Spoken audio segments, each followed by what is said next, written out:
The second category, which I want to bring all your attention, is to this syndrome which is most under addressed, that is called the chronic fatigue syndrome.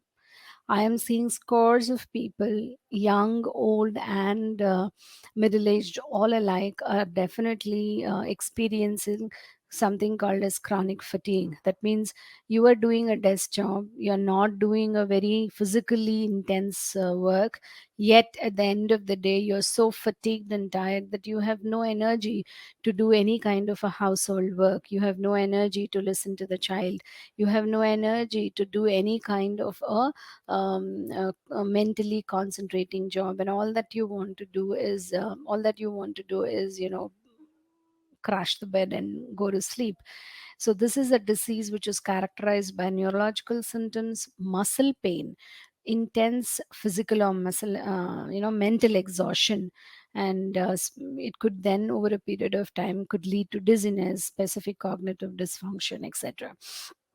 So what is the cause? Why are we talking, or why are we discussing it in terms of, in relation to nutrition? You will see that there are two important nutrients which, when corrected to their optimal levels, so classically and beautifully alleviate these symptoms of chronic fatigue. So if you see any of your parents complaining of muscle aches and pains, getting tired very easily even though they are sitting at home, or if you see yourself being wanting to do physical activity, that means mentally you want to do but your body is not supporting, you have lots of heel pain, bone pain, and pain is a constant companion, then you need to look at vitamin B12 and vitamin D. Now, why B12?